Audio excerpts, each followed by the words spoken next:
My name is Kim Benefield, and this is my testimony challenge. At a young age, I was the oldest of 3 children, and we moved around a lot. I always felt different in the family. I always thought it was my job to take care of them, round them up, make sure everybody was doing what they needed to do, because my parents started working 2 jobs. We finally landed here in Mississippi at the age of 12, and I started school, so I was the odd girl out, I guess you would say. I didn't feel a part of. And that went on for many years till I got in high school, and I was a majorette, I was a dancer, I was involved in band, I stayed active, but I still didn't feel a part of. The age of 16 was the first time I ever drank alcohol. I drank a beer.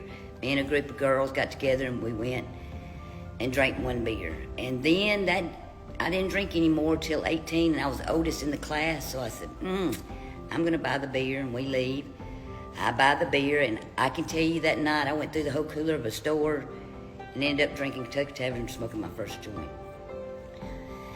Off and on through my high school, I didn't graduate the day I was supposed to graduate. I had to go to summer school and go to college in the summer because I was in band. I was a dancer, so I had to do the camp that they had. And I got in trouble in college about not going to class because I had found drugs. I just went to party, no parents, nobody telling me what to do. I was free, I had my own car. And I didn't graduate. I had got a scholarship. I got another scholarship the next year and couldn't go back because I was pregnant, ended up getting married. Didn't drink or do any drugs during the time I was pregnant. The guy I married really didn't know. Let's just say my parents forced it. And realized he was an IV drug user at the time, and so that scared me from drugs. I stayed away from it for a little while. I divorced him and moved him to Texas and had a 2-year-old daughter, and I can remember thinking, oh, I am free now. I had a good job, and I started drinking on the weekends. Me and a group of girls would go. My one parent or other would have the child on the weekends. Started drinking, then it got to where I had it in the front seat of my car, drinking. And I can remember thinking, what am I doing? I've got a child at home. I met my second husband, got married and had 2 more children. Left my job, and it was a good job, it was a state job, left it, moved to Tremont, Mississippi. And I had corrective surgery with my 3rd child and ended up finding what I call my drug of choice, which was opiates. And I doctor hopped constantly. My baby was 3 years old, and I remember I got in a bunch of trouble, and my parents finally said, look, you need to just come home.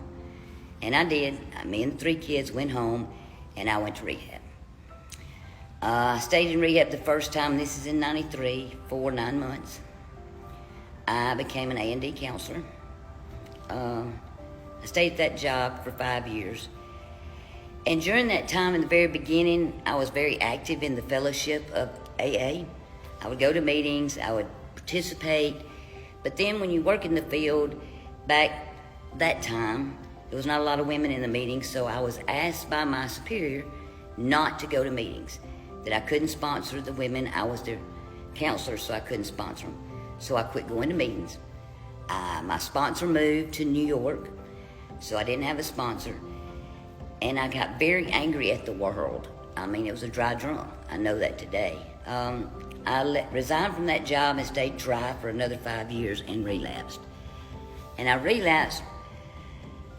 My sister had been in recovery 5 years. I helped her get into treatment, and she relapsed and hit a car head on and died. The next day, I went to a doctor. I had kidney stones, and the opiate ordeal was back. I didn't have, at the time I know now, I didn't have a spiritual fit condition. That went on for 7 years till I ended up getting in a lot of trouble. I was doing a lot of drugs. We lost a business, 2 houses, a car. We lost a lot of things, and I ended up in jail, homeless, and ended up in jail in Pontotoc, and couldn't understand how I got to jail. When I woke up, the jailer started laughing. He said, well, you called us. I know now that was God doing for me what I couldn't do for myself. I ended up being transferred from Pontotoc to Tupelo, and drug court came and saw me. I remember Officer Mullins coming and talking to me, and at first I thought, I'm not doing that, it's a trap. I already know this, I'm not gonna do it. They left me in there 58 days till I was willing to sign the papers to do drug court. I got on drug court and got really active. I went to treatment, I was there 90 days. When I got out, I went to 3 meetings a day. I was horrified of going back. I could still remember the smell of jail. I could remember not having a place to sleep, not knowing where I was gonna sleep. And these are things that after you come to, you realize what your life had been like in a blur for 7 years. And I started getting very active back in AA, where I found the God of my understanding. I'd been so angry with God, I couldn't really talk to God. And there was somebody leading a group while I was in treatment that says, God's acronym is good orderly direction. And when I discovered I could do good orderly direction for a period of time, I began to feel a presence about doing the next right thing. And I started talking to God. I was able to actually have a conversation. Today, he's my best friend. My sobriety date is April 23rd, 2011. And I still do the same things I did then today. I know I'm an alcoholic addict. I know I can't do it, but God can. I ask him every day what I need to do. I went back in the field and became a certified peer support for 5 years. Then I joined a nonprofit and helped create a reentry program. Today, I work with Southern Recovery Advocacy, and it's a recovery community trying to get everybody to understand there are different pathways to recovery. Mine's not always the one that person needs. Today, I'm grateful to say I love my life today, and anybody can do this if I can.